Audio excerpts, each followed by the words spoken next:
Thanks, Andrew, and good morning, everyone. At a recent Bible class at South Adelaide, somehow we got around to discussing whether or not God had a physical form. Now, we know that God is spirit, but does that mean that there is no physicality about God? Jesus himself is now a spirit being, and yet we have no problem picturing Jesus as still being in a physical human form. And I, for one, made the point that when I pray to God, I envisage speaking to a someone, not a something. Jesus says that we should call God Father, and it's hard to think of God as Father and to pray to him as such if we just imagine that we're speaking to the ether. Now, try to bring some scripture to bear on the topic. One verse that immediately came to my mind was Hebrews 1 verse 3, where in speaking of Jesus, the New International Version says that the Son is the radiance of God's glory, the exact representation of his being. Very powerful words. The exact representation of his being. The Authorised Version says the exact representation of his person. And the immediate response of the group was to say, oh yes, but surely that phrase, the exact representation of his being, is not referring to God's physical being. It's referring to Jesus being like his Father in a sort of a non-physical, moral, righteous sort of sense. He is the exact representation of God's being in the sense that he showed us all the moral, behavioural, righteous personality traits of his Father. Now, I thought that this non-physical moral sense was probably the correct application of the word being in Hebrews 1 verse 3. Jesus is the exact representation of God's being. But I thought I'd check it out all the same, and it's interesting where that led me. I soon discovered that the Greek word for being in Hebrews 1 verse 3 is hypostasis. Jesus is the exact representation of God's hypostasis. Now, Strong's Concordance says that the noun form of the Greek word hypostasis in general means that which underlies what is apparent. That which underlies what is apparent on the surface. So Hebrews 1 verse 3 could have said of Jesus that he was the exact representation of God's underlying reality or substantial substance or some such. Vine's Expository Dictionary tells us that hypostasis is derived from two root words, hupo meaning under and histemi, the verb meaning to stand, hence quite literally a standing under or a support, something that stands under to support. For me, that conjures up the picture of a large outside porch with big imposing columns, giving a sense of foundational support, an underpinning, if you like. And Vine goes on to say in Hebrews 1 verse 3, the word has the meaning of the real nature of that to which reference is made, in contrast to the outward manifestation. Now, even at this point, I'd heard enough to convince me that Hebrews 1 verse 3, the Son is the exact representation of God's being, the exact representation of God's hypostasis, was not referring to anything physical about God. It was not saying that Jesus was the outward manifestation of God's physical form. Rather, it was saying that Jesus was and is exactly like God really is underneath it all. Jesus was and remains the best representative God could ever have in demonstrating to human beings what their Creator is really like. Underneath it all, when you get to know him, Jesus is indeed just like his Father, with all the positive aspects that implies. Now, given all this, I was surprised to discover that the word hypostasis is in either the noun or adjective form is used very sparingly in the Greek New Testament. In fact, it's only used 5 times, 3 of which happen to be in Hebrews. And interestingly, one of the other places, one of these very few places where the word is used, is in the very well-known and mightily important Hebrews chapter 11 verse 1. Now, faith is the hypostasis of things hoped for, the evidence of things not seen. Faith is the hypostasis or the substance of things hoped for, to use the particularly familiar translation of the Authorised Version. Faith is the hypostasis or the substance. foundation that underpins the reality of our hope in things unseen. In fact, the English word substance itself is made up of two parts. Sub, meaning under, and stance, meaning a standing. So substance is, even in English, a standing under, if you like, a foundation, that which supports, that which upholds or gives and maintains reality. So in the context of Hebrews 11:1, it's a very good literal translation of the word hypostasis, substance, that which stands under. Now, poking around a bit further, the New Testament scholar A.T. Robertson takes our investigation one most important step further, and in his word pictures to the New Testament, Robertson says that in Greek literature from Aristotle onwards, the word hypostasis was frequently used, most commonly used in fact, in a legal context to signify a solemn undertaking or obligation that stood under a binding contract, or in other words, usually referring to an undertaking or obligation that derived its enforceability from a legally binding contract. It was a contractual term.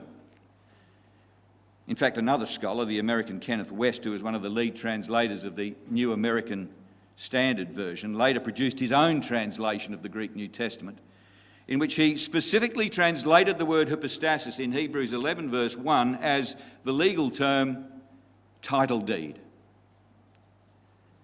He said in his translation, "Now faith is the title deed." Hypostasis, title deed of things hoped for, the conviction of things which are not being seen. And these two scholars, Robertson and West, are not the only ones who preferred this legal derivation of the word. In their vocabulary of the Greek Testament, the authors Milton and Milligan also make reference to hypostasis as a legal term, and they say that in legal circles of the day, hypostasis was a term that referred to, and I quote them, the whole body of documents bearing on the ownership of a person's property, deposited in archives and forming the evidence of ownership. A bit like we have the Lands Titles Office for such a purpose today. They too suggest that their preferred translation of Hebrews 11:1 is faith is the title deed of things hoped for. The evidence being the title deed, that proves that the evidence of things not seen, it is the title deed. Now, this is an interesting insight, I think, and it's got very significant consequences. Think of it this way. Just for a moment, just try to think of faith as being a tangible thing. I know it's difficult, but think about faith as being a document, a certificate of title, in fact, just like we have on our homes. Just for a moment, try to imagine it like that, okay? Well, then if you can picture faith like that, our faith in the risen Jesus as being both Lord and Christ is, in and of itself, the very title deed or certificate of ownership that guarantees our salvation inheritance. Almost like a right to ownership. Using the metaphor of faith as a title deed, our faith is the evidence, the substantial evidence, the legally acceptable documentary evidence that connects us to the grace of God, that in turn allows us to enter into possession of our eternal inheritance. Faith is the title deed, the connecting link, the proof of ownership. Our faith right now is the proof that we belong in eternity. Now remember, this is a metaphor designed to highlight the certainty, the sheer certainty of that in which we put our faith. Our faith, I'm not saying our faith is what saves us. Faith is not the saving element.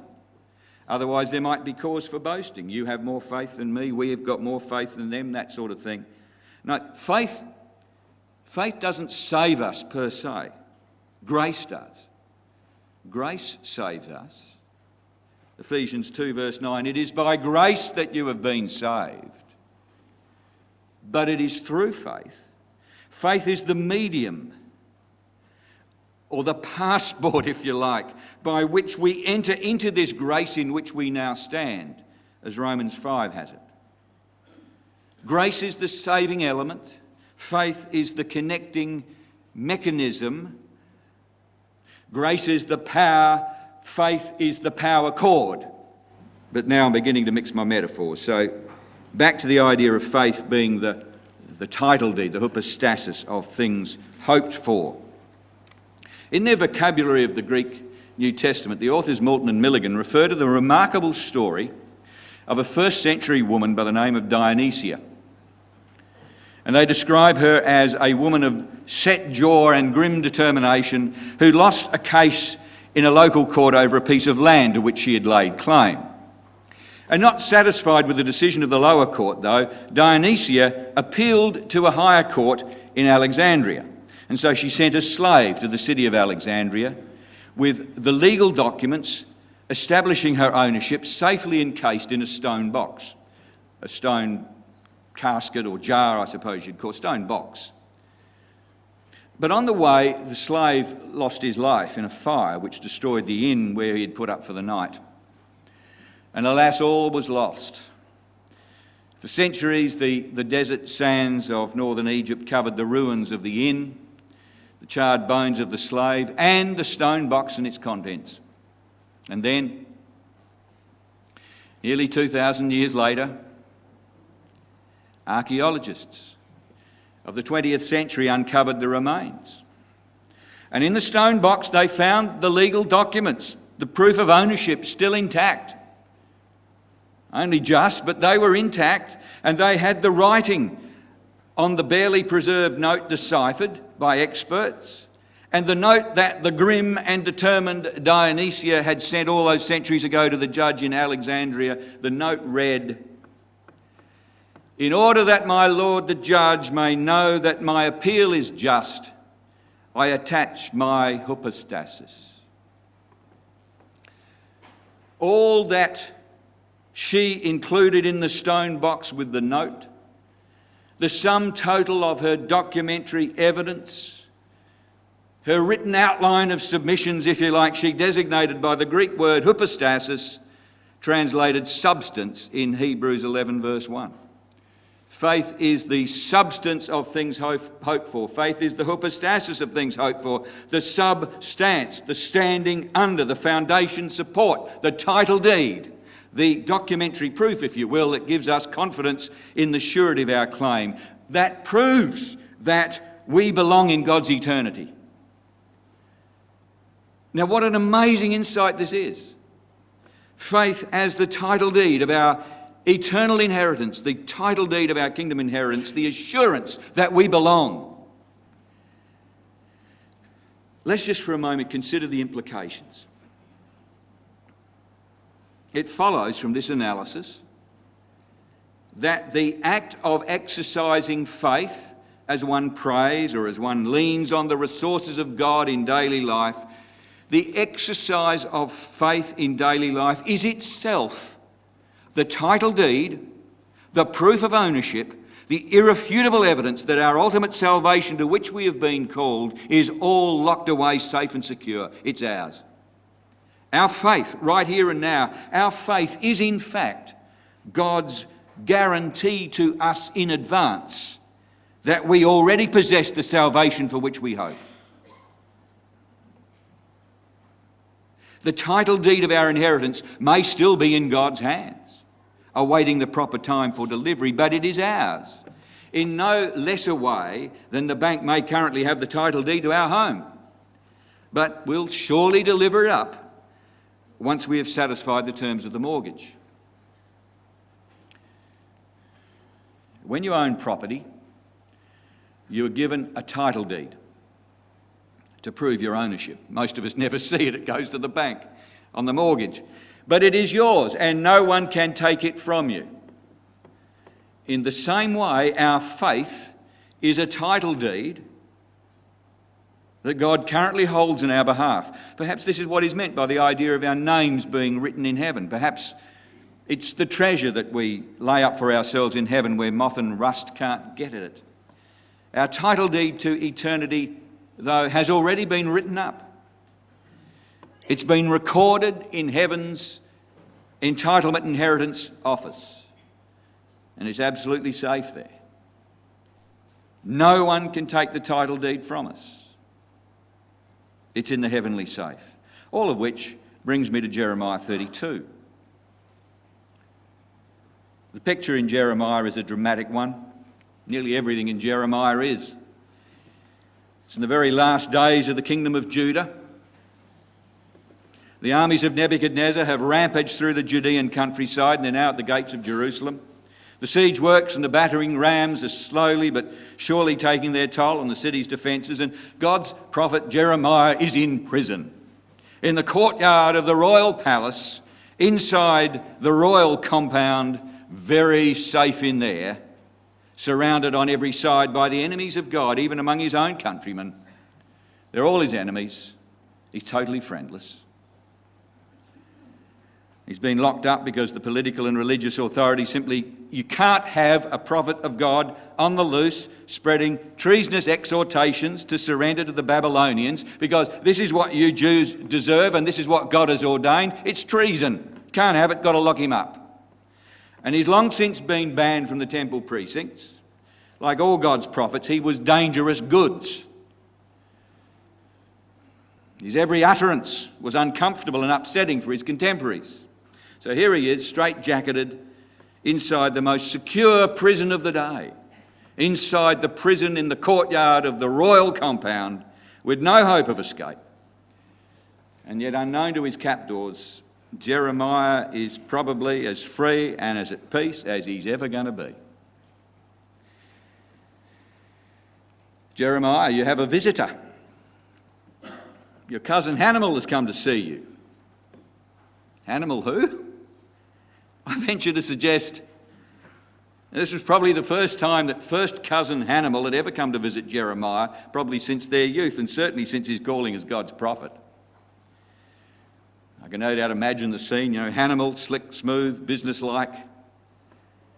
A few pleasantries would no doubt have been offered. You can imagine the thing, well, look at you, cousin Jeremiah. It's been a long time.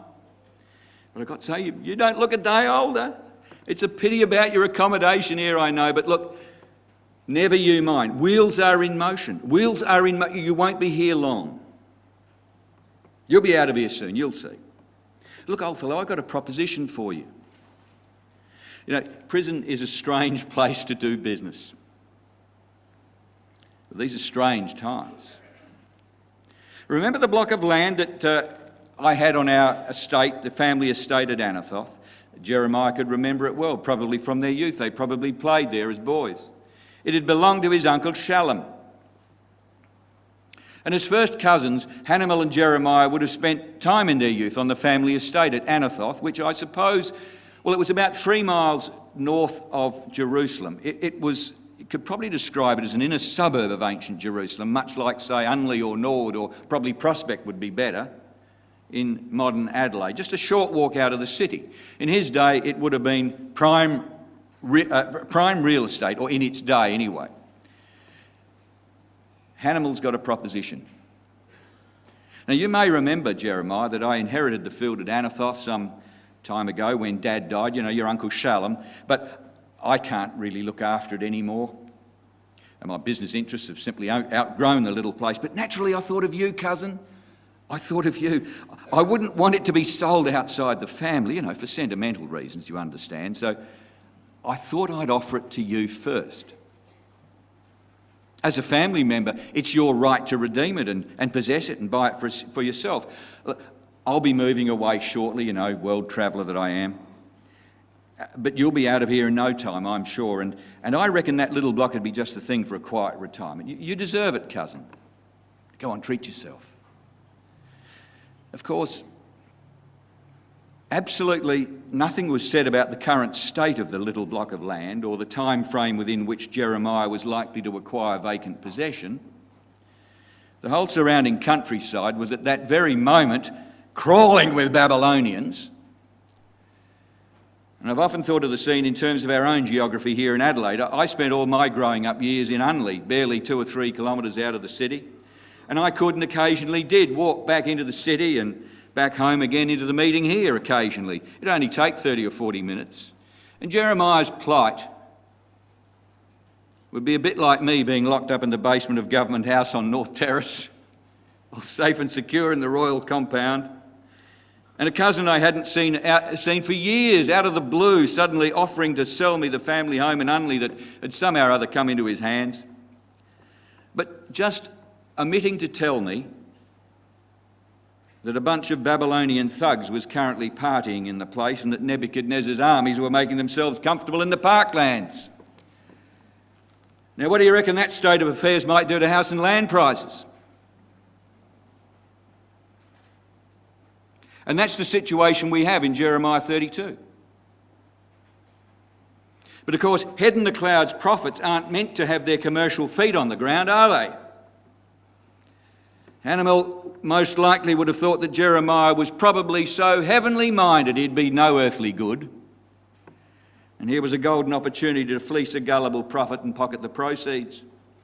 Why, Jeremiah might even thank him for his thoughtfulness. That's what's going on here. Desperate times produce desperate people. Desperately wicked times produce desperately wicked people. God had said as much to Jeremiah earlier in his ministry in chapter 5. He said, "Go up and down the streets of Jerusalem, look around and consider.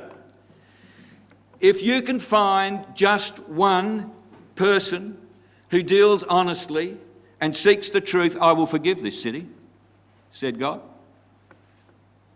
Obviously, not one honest person could be found. Not even one. Not even among the religious leaders. In fact, especially among them. In chapters 5 and chapter 6, a horrible and shocking thing has happened in the land, Jeremiah testified. The prophets prophesy lies. The priests rule by their own authority, and my people love it this way. From the least to the greatest, all are greedy for gain. Prophets and priests alike, all practice deceit. They dress the wound of my people as though it were not serious. Peace, peace, they say, when there is no peace. Are they ashamed of their loathsome conduct?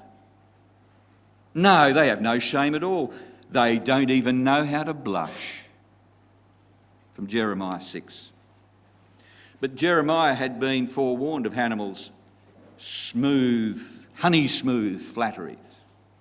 And immediately following the pleasantries and the sales pitch and the proposition and the banter, Jeremiah says, "I knew that this was the word of the Lord, so I bought the field at Anathoth from my cousin Hannibal and weighed out for him 17 shekels of silver." The contract price. No haggling, mind you, no bargaining. I'll pay whatever you reckon, Hannibal, I'll pay it. I signed and sealed the deed, had it witnessed and weighed out the silver on the scales. And note how thorough Jeremiah was. I took the deed of purchase, the sealed copy containing the terms and conditions, as well as the unsealed copy, and I gave this deed to Baruch, son of Neriah, in the presence of my cousin Hanamel and of the witnesses who had signed the deed, and of all the Jews sitting in the courtyard of the guard. And in their presence, I gave Baruch these instructions. "This is what the Lord Almighty, the God of Israel, says, Baruch.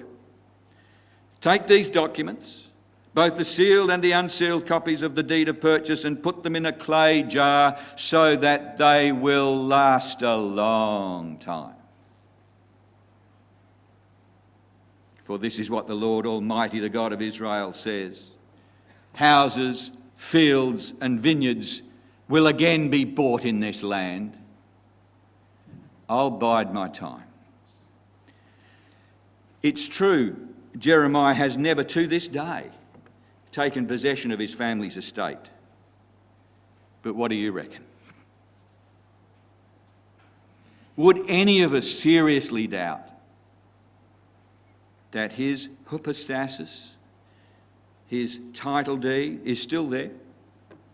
The supporting proof of ownership which stands under his right as a Jerusalem landowner, buried somewhere very safe in the archaeological bowels of Jerusalem, just waiting to be discovered. What do you reckon?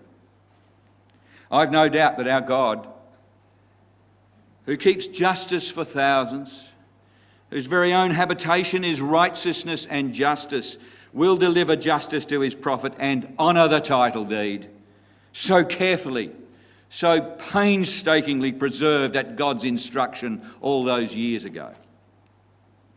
I can imagine the astonished gathering, curious, pathetic little lot that they were, with the witnesses and the Jews in the courtyard of the guard, looking on in stunned and embarrassed silence at the sheer audacity of such a blatantly unfair, unconscionable contract being entered into with the very sounds of the invading enemy at the gates. Not one of them raised a voice in protest, mind you, not one. What was it to them if Jeremiah blew his savings? He was never going to enjoy retirement anywhere. Some of them probably wished they'd got in before Hannibal to arrange such a sting themselves. But by now, the deed had been done. Jeremiah held the title deed. It might take him 2,500 years or so to enter vacant possession, but just think how it will have increased in value over that time. Prime real estate in a prime location in the glorious capital of the world for 17 shekels of silver. What a bargain. You see, faith is not make-believe. It's not wishful thinking. People with faith aren't crazy brave. They're not deluded. They're not massive risk takers. They're not kamikaze, they're not gullible. They put their lives and they put their livelihood on the line time and again. Yes, they do, but only for things that are sure and certain. People with faith, they're not asked to be foolhardy. Yes, the prophet might have had his head in the clouds, but his feet were always planted very firmly on the ground. He was into real, tangible, substantial, guaranteed inheritance.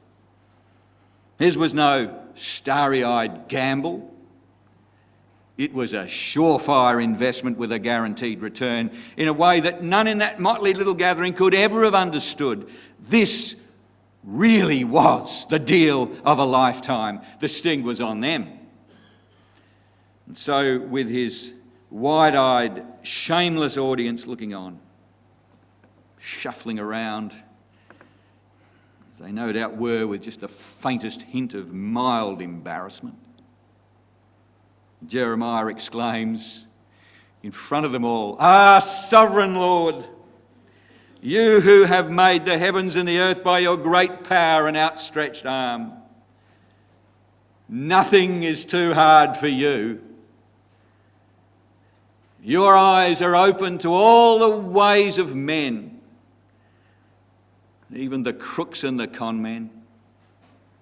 See how the siege ramps are built up to take the city. Because of the sword, famine and plague, the city will be handed over to our attackers. It's just a matter of time. What you said has happened, as you now see. And though the city will be handed over to the Babylonians, you, O sovereign Lord, you say to me, you say, buy the field with silver, and have the transaction witnessed, because houses, fields and vineyards will again be bought in this land." This is the certainty of faith. This is faith as the title deed of the inheritance to come. This is the title deed of faith that is God guaranteed, safe and secure in heaven's inheritance titles office, all locked away for eternity. Jeremiah could at any stage have walked away. Right at the outset of his ministry, he could have refused the call of God and joined the cool brigade of slippery commercial swindlers like cousin Hannibal. He could have railed against God for letting him rot in jail and for not providing him with all the temporal blessings of a happy home, family and career that no doubt many of his contemporaries had enjoyed, at least for a time. Or even after the transaction was done, he could have got cold feet and tried to offload the field to some other poor deluded soul, just hoping he'd get his money back. Or he could have said to his assistant Baruch, "Oh, what's the use? Don't bother burying it. I was born to be dudded." Or at the end of it all, he could have just thrown in the towel and said, "I'm just so sick and tired of being taken for a fool. I'm out of here. No more." But no, he bought the field. He made the investment. He did the deal. He registered it with every eye to every detail. He held on to it. It is his. To this day, it is his. And we too, we can sell our birthright, turn our back on the inheritance. We can be sloppy with the whole salvation transaction, not even bothering to register our interest in the Heavenly Title Deeds Office. We too can rail against the injustice of life and the shamelessness of the wickedness all around us, even sometimes among those who should be our friends, our family, even our brothers and sisters. And we too can exclaim, "What sort of a fool do they take me for?" We too can let faithlessness take hold. But then that'd be our call, wouldn't it? Not God's. Nothing is too hard for him. How much faith do we need to register a title deed? To give substance to our hopes, something solid that can stand under them as a contractual entitlement. How much faith constitutes a valid hypostasis? People, it's never a matter of how much. Otherwise, there'd be a matter of pride. Faith in the quantity of a grain of mustard seed will do just fine. It's been proved to move mountains. It's enough to constitute hypostasis. So, no more of this nervous, hand-wringing routine. Will I not be in the kingdom? Jesus says whoever hears and believes has eternal life. He's crossed from death to life. He will not be condemned. The only way that won't happen for us is if we go out of our way to throw it all away. So in conclusion, to one of those other very few places where this special word is used. Also in Hebrews, 3 of the 5 places where the word hypostasis is used in the Greek New Testament just happen to be in Hebrews. The 3 passages we've looked at this morning, Hebrews 1 verse 3, Hebrews 11 verse 1 and Hebrews 3 verse 14. We too, all of us, have come to share in Christ if we hold firmly to the end the confidence we had at first. The word translated confidence in the NIV is the word hypostasis. Same word. We too have come to share in Christ if we hold fast the title deed that we had at first. The title deed that was written up with the seed of faith. Hang on to it, brothers and sisters. Just because we can't see something or can't take immediate possession of it doesn't mean that we can't or we don't own it. It is no less ours. Faith is the substance, the hypostasis. That which stands under is the God-given, present, here and now guarantee of ownership, of our belonging, the guarantee that we belong, and of the guarantee of the ultimate realisation of our hopes.